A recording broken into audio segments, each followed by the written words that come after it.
be forever on fire. ರಾಜ್ಯದಲ್ಲಿ ಮುಡಾ ಹಗರಣದ ಸದ್ದು ಮತ್ತಷ್ಟು ಕಾವೇರ್ತಾ ಇದೆ. ಸಿಎಂ ವಿರುದ್ಧ ತನಿಖೆಗೆ ಜನಪ್ರತಿನಿಧಿಗಳ ಕೋರ್ಟ್ ಆದೇಶ ಕೊಟ್ಟಿದೆ. ಈ ಹಿನ್ನೆಲೆಯಲ್ಲಿ ಸಿಎಂ ಸಿದ್ದರಾಮಯ್ಯ ಅವರ ವಿರುದ್ಧ ತನಿಖೆ ಇವತ್ತಿನಿಂದ ಆರಂಭ ಆಗುತ್ತೆ. ಸಿಎಂ ಸಿದ್ದರಾಮಯ್ಯ ವಿರುದ್ಧ ಲೋಕಾಯುಕ್ತ ತನಿಖೆ ಕೈಗೆತ್ತಿಕೊಳ್ತಾ ಇದೆ. 2 ದಿನ ಆಯಿತು ಈ ಬಗ್ಗೆ ಪ್ರಕರಣ ದಾಖಲಾಗಿ. 2 ದಿನಗಳ ಹಿಂದೆ ಮೈಸೂರು ಲೋಕಾಯುಕ್ತದಲ್ಲಿ ಸಿಎಂ ಸಿದ್ದರಾಮಯ್ಯ ಅವರ ವಿರುದ್ಧ ಎಫ್ಐಆರ್ ದಾಖಲಾಗಿತ್ತು. ಎಫ್ಐಆರ್ ದಾಖಲಾದ ಬಳಿಕ ಈಗ ಸಿಎಂ ಸಿದ್ದರಾಮಯ್ಯ ಅವರ ವಿರುದ್ಧ ತನಿಖೆ ಕೈಗೊಳ್ಳೋದಕ್ಕೆ ಅಂತ ಮುಂದಾಗ್ತಾ ಇದ್ದಾರೆ. ಎಫ್ಐಆರ್ ದಾಖಲಾದ ಬಳಿಕ ಇವತ್ತಿನಿಂದ ತನಿಖೆ ನಡೆಸಲಿದ್ದಾರೆ ಅಧಿಕಾರಿಗಳು. ಲೋಕಾಯುಕ್ತ ಅಧಿಕಾರಿಗಳು ತಂಡಗಳನ್ನು ರಚನೆ ಮಾಡಿಕೊಂಡು ಈ ಪ್ರಕರಣದ ತನಿಖೆಯನ್ನು ಮಾಡಲಿದ್ದಾರೆ. ಇನ್ನು ವಿಚಾರಣೆ ಕೂಡ ನಡೆಯುತ್ತೆ. ಸಿದ್ದರಾಮಯ್ಯಗೆ ನೋಟಿಸ್ ಕೊಡೋದಕ್ಕೂ ಕೂಡ ಲೋಕಾಯುಕ್ತ ಅಧಿಕಾರಿಗಳು ತಯಾರಿ ನಡೆಸಿದ್ದಾರೆ. ಎಫ್ಐಆರ್ ದಾಖಲಾಗಿರುವಂತಹ 4 ಜನರಿಗೂ ನೋಟಿಸ್ ನೀಡಲಿದ್ದಾರೆ. ಇನ್ನು ಒಟ್ಟು 4 ಜನರ ವಿರುದ್ಧ ಪ್ರಕರಣ ದಾಖಲಾಗಿದೆ. ಹೀಗಾಗಿ 4 ಜನರಿಗೂ ಪ್ರತ್ಯೇಕವಾಗಿ ನೋಟಿಸ್ ನೀಡಲಾಗುತ್ತೆ. ಒಟ್ಟು 4 ಲೋಕಾಯುಕ್ತ ತಂಡದಿಂದ ತನಿಖೆ ನಡೆಸಲಾಗುತ್ತೆ. ತಂಡಗಳನ್ನು ಕೂಡ ರಚನೆ ಮಾಡಲಾಗಿದೆ. ಒಟ್ಟು 4 ತಂಡಗಳಿಂದ ಈ ಪ್ರಕರಣದ ತನಿಖೆ ನಡೆಯುತ್ತೆ.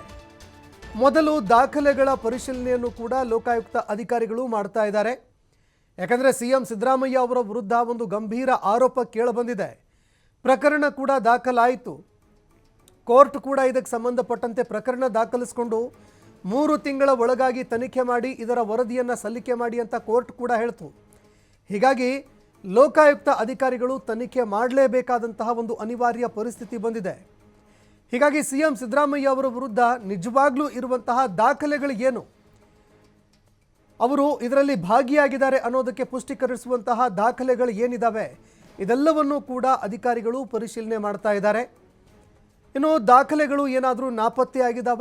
ಯಾಕಂದರೆ ಕೆಲವೊಂದು ಪ್ರಕರಣಗಳಲ್ಲಿ ಪ್ರಕರಣವನ್ನು ಮುಚ್ಚಾಕೋದಕ್ಕೆ ಅಂತ ದಾಖಲೆಗಳನ್ನು ನಾಪತ್ತೆ ಮಾಡುವಂತಹ ಒಂದು ಕೆಲಸ ಕೂಡ ಆಗತ್ತೆ, ಅಥವಾ ತಿದ್ದುಪಡಿ ಮಾಡಿಸುವಂಥದ್ದು ಕೂಡ ಆಗತ್ತೆ. ಹೀಗಾಗಿ ನಾಪತ್ತೆ ಆಗಿದೆಯವ ಯಾವುದಾದ್ರೂ ದಾಖಲೆಗಳು, ಅಥವಾ ತಿದ್ದುಪಡಿ ಏನಾದರೂ ಆಗಿದೆಯಾ, ಇದೆಲ್ಲದರ ಕುರಿತು ಅಕ್ರಮದ ವಿಚಾರಕ್ಕೆ ಸಂಬಂಧಪಟ್ಟಂತೆ ಆಳಕ್ಕೆ ಇಳಿದು ಇದರ ಒಂದು ತನಿಖೆ ಮಾಡೋದಕ್ಕೆ ಅಂತ ಅಧಿಕಾರಿಗಳು 4 ತಂಡಗಳನ್ನು ರಚನೆ ಮಾಡಿದ್ದಾರೆ. A1 ಆಗಿ ಸಿಎಂ ಸಿದ್ದರಾಮಯ್ಯ ಅವರು ಇದರಲ್ಲಿ ಆರೋಪಿಯಾಗಿದ್ದಾರೆ. ಅವರ ಪತ್ನಿ ಪಾರ್ವತಿ ಅವರು A2 ಆರೋಪಿಯಾಗಿದ್ದಾರೆ. ಮಲ್ಲಿಕಾರ್ಜುನ್ ಸ್ವಾಮಿ A3 ಆರೋಪಿ. ಇನ್ನು ದೇವರಾಜು ಅನ್ನುವಂಥವ್ರು, ಅಂದರೆ ಭೂ ಮಾಲೀಕ ಅಂತ ಯಾರು ಹೇಳಲಾಗ್ತಾ ಇದೆ, ಇವರೇ ಭೂಮಿಯನ್ನು ಮಾರಾಟ ಮಾಡಿದ್ರು ಅಂತ ಏನು ಹೇಳಲಾಗ್ತಾ ಇದೆ, ಸಿಎಂ ಸಿದ್ದರಾಮಯ್ಯ ಅವರ ಭಾಮೈದನಿಗೆ ಮಾರಿದ್ರು ಅಂತ ಏನು ಹೇಳಲಾಗಿತ್ತು, ಆ ಜಮೀನಿಗೆ ಸಂಬಂಧಪಟ್ಟಂತೆ ಅವರಿಗೂ ಕೂಡ ನೋಟಿಸ್ ನೀಡಿ ವಿಚಾರಣೆಗೆ ಕರೆಯಲಾಗತ್ತೆ. ಹೀಗಾಗಿ ವಿಚಾರಣೆಯಲ್ಲಿ ಯಾವೆಲ್ಲ ಅಂಶಗಳು ಬೆಳಕಿಗೆ ಬರುತ್ತೆ ಅನ್ನುವಂಥದ್ದನ್ನು ಕೂಡ ಕಾದು ನೋಡಬೇಕಾಗತ್ತೆ. ಇನ್ನು ಸ್ನೇಹಮಯಿ ಕೃಷ್ಣ ಅವರು ಸಿಎಂ ಸಿದ್ದರಾಮಯ್ಯ ಅವರ ವಿಷಯಕ್ಕೆ ಸಂಬಂಧಪಟ್ಟಂತೆ ಸಾಕಷ್ಟು ಸಾಕ್ಷ್ಯಾಧಾರಗಳು, ದಾಖಲೆಗಳಿದ್ದಾವೆ ಅನ್ನುವಂತಹ ಮಾತನ್ನು ಹೇಳ್ತಾ ಇದ್ರು. ಹಾಗಾದರೆ ಏನು ದಾಖಲೆ ಇದೆ, ಆ ದಾಖಲೆಗಳನ್ನು ಕೂಡ ಪರಿಶೀಲನೆ ಮಾಡಲಿದ್ದಾರೆ.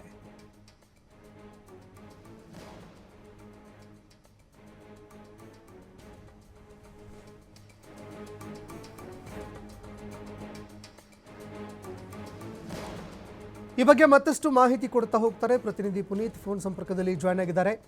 ಪುನೀತ್, ಸಿಎಂ ಸಿದ್ದರಾಮಯ್ಯ ಅವರ ವಿರುದ್ಧ ಎಫ್ಐಆರ್ ದಾಖಲಾಗಿ 2 ದಿನಗಳಾಯಿತು. ಈಗ ತನಿಖೆ ಮಾಡಿ ನೋಟಿಸ್ ನೀಡೋದಕ್ಕೂ ಕೂಡ ಲೋಕಾಯುಕ್ತ ತಯಾರಿಯನ್ನು ಮಾಡ್ಕೊಳ್ತಾ ಇದೆ. ಮುಂದಿನ ಒಂದು ತನಿಖೆ ಯಾವ ರೀತಿಯಾಗಿ ಇರುತ್ತೆ, ವಿಚಾರಣೆ ಯಾವ ರೀತಿಯಾಗಿರುತ್ತೆ, ಸಿಎಂ ಸಿದ್ದರಾಮಯ್ಯ ಅವರು ಕೂಡ ಈ ಪ್ರಕರಣಕ್ಕೆ ಸಂಬಂಧಪಟ್ಟಂತೆ ವಿಚಾರಣೆಗೆ ಒಳಪಡಬೇಕಾಗತ್ತಾ? ಈ ಬಗ್ಗೆ ಮತ್ತಷ್ಟು ಮಾಹಿತಿ ಕೊಡೋದಾದ್ರೆ.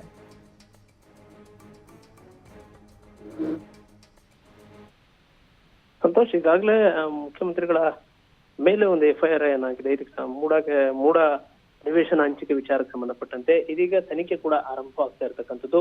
ಈಗಾಗಲೇ ಏನು ಲೋಕಾಯುಕ್ತ SP ಉದ್ದೇಶ್ ಏನಿದ್ದಾರೆ, ಇವರು ಈಗಾಗಲೇ 4 ತಂಡಗಳನ್ನ ರಚನೆ ಮಾಡಿಕೊಳ್ಳುವ ಮುಖಾಂತರ ಈ ಒಂದು ತನಿಖೆಗೆ ಮುಂದಾಗಿರ್ತಕ್ಕಂಥದ್ದು. ಪ್ರಮುಖವಾಗಿ ಈಗಾಗಲೇ ಏನು ಈ ಒಂದು ಕೇಸಿಗೆ ಸಂಬಂಧಪಟ್ಟಂತೆ ತನಿಖೆಯನ್ನ ಆರಂಭ ಮಾಡಿರುವಂತಹ SP ಉದ್ದೇಶ್ ಏನಿದ್ದಾರೆ, 4 ತಂಡಗಳ ಜೊತೆಗೆ ಈಗ ಏನು A1 ಆಗಿರುವಂತಹ ಸಿದ್ದರಾಮಯ್ಯನವರು ಇರಬಹುದು, ಜೊತೆಗೆ A2 ಆಗಿರುವಂತಹ ಪಾರ್ವತಿ ಸಿದ್ದರಾಮಯ್ಯನವರು ಇರಬಹುದು, ಜೊತೆಗೆ A3 ಮಲ್ಲಿಕಾರ್ಜುನ್, ಜೊತೆಗೆ ಜಮೀನನ್ನ ಮಾರಾಟ ಮಾಡಿದಂತಹ A4 ದೇವರಾಜ್ ಏನಿದ್ದಾರೆ, ಇವರನ್ನ ವಿಚಾರಣೆಗೊಳಪಡಿಸುವಂತಹ ಕೆಲಸಕ್ಕೆ ಮುಂದಾಗ್ತಾ ಇದ್ದಾರೆ. ಪ್ರಮುಖವಾಗಿ ಇಲ್ಲಿ ಇರ್ತಕ್ಕಂಥದ್ದು ಈಗ ಈ ಒಂದು ಸಂದರ್ಭದಲ್ಲಿ ಏನು ಅಧಿಕಾರಿಗಳ ಒಂದು ವಿವೇಚನೆಗೆ ತನಿಖೆಯನ್ನ ಮಾಡ್ಲಿಕ್ಕೆ ಅವಕಾಶವನ್ನ ಕೊಡಲಾಗಿದೆ.